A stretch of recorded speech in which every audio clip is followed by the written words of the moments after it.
नमस्कार बच्चों, बसंती हवा इस कविता में फिर से एक बार आपका स्वागत है। आज हम किसले इस पाठ्य पुस्तक से पाठ क्रमांक 19 पढ़ने जा रहे हैं, जिसका शीर्षक है बसंती हवा। बसंती हवा इस कविता का यह सेशन क्रमांक दूसरा है। इस कविता में कवि केदारनाथ अग्रवाल इन्होंने हवा का मानवीकरण किया है। मानवीकरण एक अलंकार का प्रकार होता है जिसमें प्राकृतिक चीजों को मानव के जैसे क्रियाकलाप करते हुए वर्णन किया जाता है। अब कविता के उर्वरित काव्यांश को हम इस सेशन में विस्तार से पढ़ेंगे। चलिए सब लोग पाठ्य पुस्तक निकालो। Very good. बसंती हवा। हवा हो हवा में बसंती हवा हो, सुनो बात मेरी अनोखी हवा हो। बड़ी बावली हो बड़ी मस्त मौला, नहीं कुछ फिकर है बड़ी ही निडर हूँ।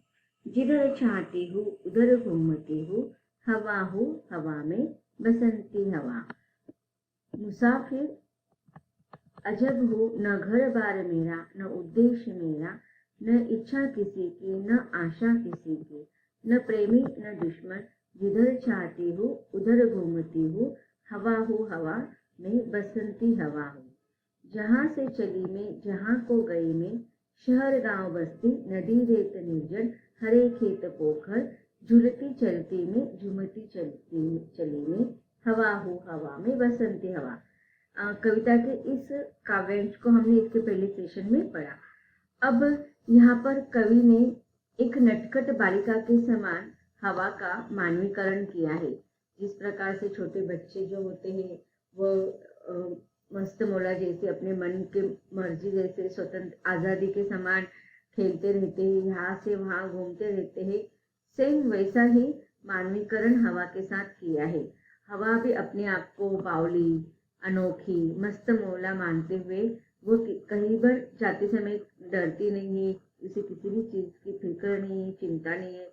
जैसे देखो छोटे बालक होते, अबोध बालक होते, जो खेलते समय यहाँ से वहाँ दौड़ते रहते हैं, खेलते रहते हैं, उन्हें किसी बात की चिंता नहीं होती है, न वो किसी से डरते हैं, वो केवल खेलना चाहते। तो वैसे ही यहाँ पर हवा हमें एक अबोध बालिका के समान और नटखट बालक के समान खेलते हुए दिखाई दे रही है। वो अपने आप को एक अजब मुसाफिर मानती है, क्योंकि उसका कोई निश्चित स्थान नहीं है रुकने का, या निश्चित मार्ग नहीं है। चारों दिशाओं में, दसों दिशाओं में वो यहाँ से वहाँ विचरण करते रहते हैं। उसका ना खुद का घर बार है, ना उसके जीवन जीने का कोई विशेष उद्देश्य है, उसकी खुद की कुछ इच्छा आशा आकांक्षाएं नहीं है, न वो किसी के प्रेमी है, न वो किसी की दुश्मन है। वो केवल जहाँ मन मौजी है, जहाँ चाहिए वहां पर वह घूमती रहती है, खेलती रहती है। अब आगे वे कहते हैं कि हर स्थान पर वो होती है, गांव, शहर, नदी, तालाब, सरोवर, बस्ती, रेत अर्थात वालू, और जहाँ पर मनुष्य का अस्तित्व नहीं होता है, जहाँ पर मनुष्य का नहीं दिखाई देते, ऐसे निर्जन स्थान पर भी वो होती है। खेतों में, पोखरों में, तालाबों में वह झूमती फिरती रहती है। अब कविता का अगला काव्यांश हम विस्तार से पढ़ेंगे। कवि कहते हैं कि चढ़ी पेड़ महुआ थपाथप मचाया, गिरी धम्म से फिर चढ़ी आम ऊपर, उसे भी झकोरा किया कान में कू, उतर कर भागी में हरे खेत पहुंची, वहां गेहुआ में लहर खूब मारी, पहर दो पहर क्या अनेकों पहर तक, इसी में रही में हवा हो हवा में बसंती हवा हो। अब देखिए यहाँ पर कवि कहते हैं कि हवा का मानवीकरण करते हुए वे कहते हैं कि इस प्रकार। अब देखिए अगले पंक्तियों में कवि ने हवा का मानवीकरण करते हुए कहा है कि चढ़ी पेड़ महुआ थपाथप मचाया, गिरी धम से फिर चढ़ी आम ऊपर। अब देखिए यहाँ पर हवा कहती है कि मैं महुआ नाम का एक बहुत बड़ा वृक्ष होता है, पेड़ होता है, उस पर मैं चढ़ी और फिर वहां पर थपाथप मचाया। आप लोगों ने देखा होगा जो बड़े बड़े वृक्ष होते, सघन वृक्ष होते, पत्तों से, हरे भरे पत्तों से वो लबालब होते हैं। तो जैसे हवा आते हैं ना, तो देखो वो पत्ते एक दूसरे से टकराते हैं और उसका थपाथप थपाथप टप टप ऐसे आवाज आता है ना, तो ऐसा लग रहा है कि वो यह जो आवाज होता है वृक्ष के पत्तियों का एक दूसरे से मौज मस्ती करना, ये सब हवा के कारण होता है। और वह देखो अब कह रहे कि मैं महुआ नामक पेड़ पर चढ़ी, फिर वहां पर मैंने बहुत धूम मचाया, इतना धूम मचाया कि वृक्ष पेड़ का आवाज आने लगा, और फिर वहां से मैं गिरी, धम से गिर गई। फिर वो कहाँ पर चढ़ी? आम के वृक्ष पर। आप लोगों ने देखा होगा कि जो नटखट बालक होते हैं ना, वो क्या करते हैं, एक पेड़ से दूसरे पेड़ पर चढ़ते रहते हैं। अब जब वो पेड़ पर चढ़ते हैं तो उसके टहनियों को देखो कैसे हिलाते रहते हैं, उसके पत्तों को गिराते रहते हैं। तो वैसे ये हवा भी करे। फिर अब देखो वो महुआ के पेड़ से कौन से पेड़ पर चली गई? आम के पेड़ पर वो चली जाती है। अब आम के पेड़ पर चले जाने के बाद क्या करते हुए देखते हैं। उसे भी झकोरा, किया कान में कू, उतर कर भागी में हरे खेत पहुंची। अब देखिए आम के पेड़ पर जाने के बाद उसको भी झकोरा, अर्थात देखो हम देखते हैं छोटे बालक कैसे पेड़ के जो टहनियां होती है, डाल होते हैं, उसको जोर जोर से हिलाते रहते हैं। तो उसी प्रकार वो हवा ने भी क्या किया, महुआ के पेड़ को भी हिलाया, टप टप आवाज किया। उसके बाद वो आम के वृक्ष पर चली गई और उसे भी जोर जोर से झकोरा। और उस समय आम के वृक्ष पर कौन बैठी हुई थी? कुकू करते हुए। कुकू कौन करते हैं? कोयल। Very good. तो कोयल ने क्या किया? कुकू आवाज का मधुर गान उसे सुनाया, और उसका मधुर गान सुनने के बाद फिर उतर कर वह कहाँ पर भागी? हरे भरे खेतों में वह पहुंची। उतर कर भागी में हरे खेत पहुंची। वहां गेहूं में लहर खूब मारी, पहर दो पहर क्या अनेकों पहर तक इसी में रही में। अब देखिए वहां पर फिर आम के वृक्ष से भागकर वो कहाँ पर चली गई? खेतों में चली गई। और खेतों में कौन से अनाज लहरा रहे थे? तो गेहूं के खेत लगे हुए थे, और उस गेहूं के अनाजों पर उसने क्या किया? पहर दो पहर तक वो वहां पर ठहरी। पहर दो पहर मतलब देखो सुबह का पहर होता है, दोपहर का होता है, मध्याह्न होता है, शाम संध्या काल होती है, शाम होती है, रात होते। तो जितने भी पहर थे, सुबह का, दोपहर का, मध्याह्न का, तो इन सारे पहर दोपहर तक वो अनेक पहर तक वहां पर रुके खेतों में, गेहूं के खेतों से यहाँ वहां झूमती रही। और इसी प्रकार उसने पहर दोपहर वहां पर बिता दे।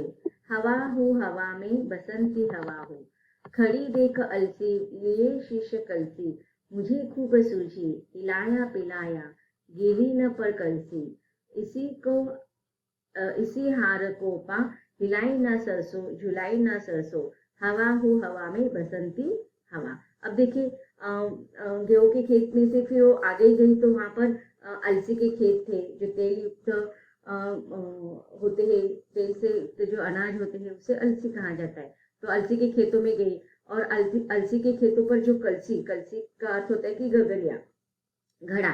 तो अलसी के खेत पर जो कलसी लगी हुई थी उसके साथ भी उसने खूब मस्ती की, हिलाया डुलाया। फिर वो अलसी के शीश पर, सिर पर जो कलसी आई हुई थी, घड़ा जो था, वो बिल्कुल भी नहीं गिरा। उसने बहुत कोशिश की। अब देखिए यहाँ पर हम और एक बात अर्थ यहाँ पर लगा सकते हैं कि देखो खेतों में जब सिर पर गगरिया या घड़ा लेकर जो स्त्रियां जाती है, तो देखो एक के ऊपर बहुत सारे ऐसे घड़े रखते हैं। तो उस समय हवा का झोंका अगर आ जाते हैं तो ऐसा लगता है कि जैसे कि वो स्त्री के माथे पर, सिर पर लगे हुए बहुत सारे जो कलसियां होती है, घड़े होते हैं, गगरिया होते हैं, वो गिर जाने की प्रयास करती है हवा के द्वारा। लेकिन वो जो स्त्रियां होती है उसको फिर भी संभालती है। तो इसी प्रकार से यहाँ पर अलसी के खेतों में जाने के बाद उसने अलसी को इतना हिलाया डुलाया कि उसके शीश पर, उसके सिर पर जो कलसी थी उसको नीचे गिराने का प्रयास किया। लेकिन अलसी ने अपने सिर पे जो कलसी थी उसको बिल्कुल भी नीचे गिरने नहीं दिया। और यह क्या थी? इसी हार को पा। तो इस प्रकार हवा की वो हार थी, और इसी हार को वह समझ चुकी थी। हिलाई ना सरसों झुलाई ना सरसों, इसी हार को पा, हिलाई ना सरसों झुलाई ना सरसों। तो अब देखिए अलसी को या कलसी को उसने गिराने की कोशिश की, लेकिन कोशिश करने के बावजूद भी अलसी के सिर पर जो कलसी थी उसको उसने गिराने की बहुत कोशिश की, लेकिन वो गिरा नहीं पाई। तो वहां पर उसने अपनी हार मान ली और आगे जब वो सरसों के खेतों में गई तो सरसों के खेतों से उसने पंगा लिया नहीं, उसने उसे हिलाया भी नहीं, झुलाया भी नहीं। हवा हो हवा में बसंती हवा हो, मुझे देखते ही अरहरी रजाई, बनाया मनाया न मानी न मानी। मुझे देखते ही अरहरी लजाई, बनाया मनाया न मानी न मानी। उसे भी न छोड़ा, पथिक आ रहा था उसी पर ढकेला। हंसी जोर से में हंसी सब दिशाए, हंसे लहलहाते हरे खेत सारे। हंसी चमचमाती भरी धूप प्यारी, बसंती हवा में हंसी सृष्टि सारी। हवा हो हवा में बसंती हवा हो। अब देखिए इस कविता की पंक्तियों में हवा कह रही कि इस प्रकार मैं खेतों में हर अनाज पर जा रही थी। मैं कभी गेहूं पर गई, कभी मैं सरसों पर गई, कभी मैं अरहरी पर गई, लेकिन मैंने बहुत मस्ती की। तब देखिए वो कहती है कि जब मैं अरहर की खेती पर गई तो वो मुझे देखकर बहुत शर्माई। आपने देखा होगा कि कुछ जो खेतों में कुछ पौधे होते हैं वो खड़े होते हैं, लेकिन कुछ पौधे थोड़ा अपना सिर झुका लेते। तो अरहर का पौधा जो होता है वो अपना सिर झुका लेता है। तो वो इसे कह रही है, हवा क्या करे कि मुझे देखकर अरहरी शर्मा गई, लजा गई। तो उसने उसे बहुत मनाने की कोशिश की, बहुत उसको समझाया, लेकिन वो उसने अपनी शर्म अपनी लज्जा बिल्कुल भी नहीं छोड़ी। और फिर वहां से सामने से एक पथिक आ रहा था। अब देखिए यहाँ पर पिक्चर में आपको दिखाई दे रहा है पथिक यात्री, हम उसे कह सकते हैं कि छोटे जो पगडंडी जो होती है उस पर चलने वाला यह पथिक। तो वहां पर आ रहा था उस रास्ते से। तो उस लजाते हुए अरहरी को हवा ने इतना जोर का झोंका दिया कि उसके झोंके से वह पथिक के ऊपर गिर पड़ी, उसी पर ढकेला। हंसी जोर से में हंसी सब दिशाएं। अब देखिए उसका यह नटखटपन देखकर कि जब अरहरी उस पथिक के ऊपर जा गिरी, उसका आपने देखा होगा कि अगर हम कभी खेतों खलिहानों में जाते हैं, जोर से हवा आती है तो वह जो भी खेत होता है वहां में जो भी पौधे होते हैं वो हवा के कारण हमारे शरीर पर स्पर्श करते हैं। तो यह सारे दृश्य देखकर हवा जोर जोर से हंसने लगी, और जब वो जोर जोर से हंसने लगी तो चारों दिशाएं, सब दिशाएं, दसों दिशाएं हवा उसके आवाज से गूंज उठी।